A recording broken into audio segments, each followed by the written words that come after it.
Yes, I was a physician at Stanford on the faculty, and later I became a healthcare investor, Palantir Investors.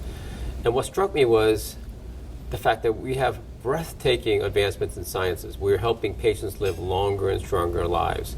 And yet, as good as the system is, we're basically solving the symptoms of aging without curing aging. So we're actually making the population older who need more health care. This is a feed-forward, vicious cycle of cost escalation that I think is going to eventually bankrupt the economy.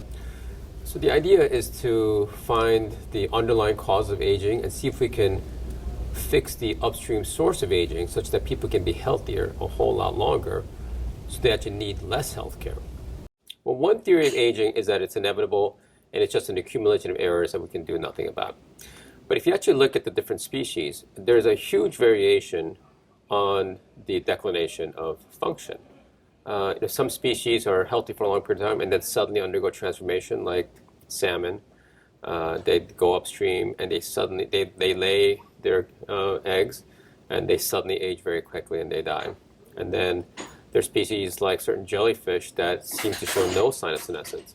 And then there's many species like humans that show a sudden rate change in declination right around in our midlife after the age of reproduction. And then there's a slow progression.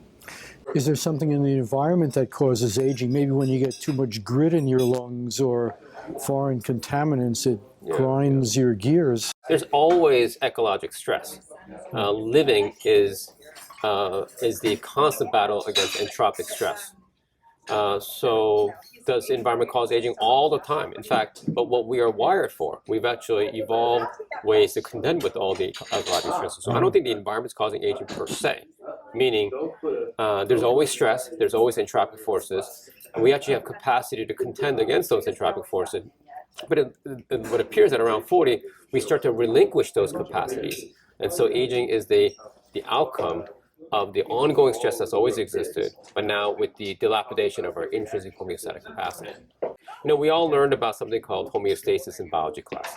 Homeostasis is a state of equilibrium. Now imagine something called homeostatic capacity, which is your ability to get to homeostasis.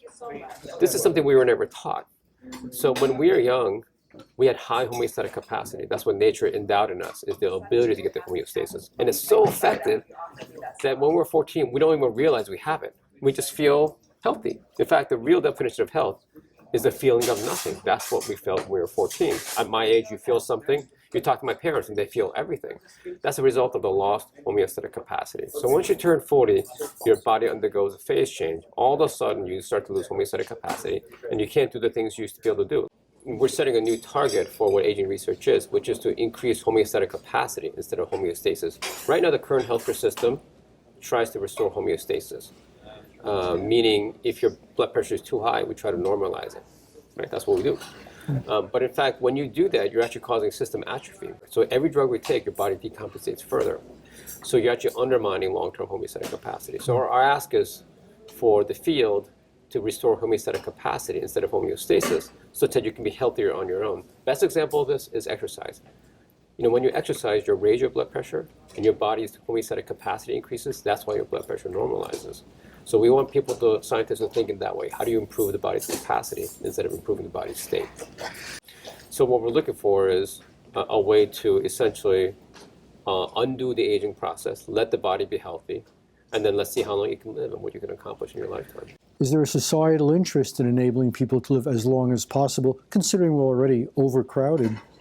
As it turns out, longevity actually induces declining fertility, such that all high longevity countries are now experiencing population stabilization. Low birth rate. Yeah, low birth rate. So longevity is associated with low birth rate. It may even be causing low birth rates. So we actually started the Palo Alto Longevity Prize as a way to create a target for scientists and entrepreneurs to look for solutions that solve aging instead of solutions that address the symptoms of aging. And the reason we did it as a prize is because, as I mentioned earlier, science is very path-dependent, based on storytellers and funders and results.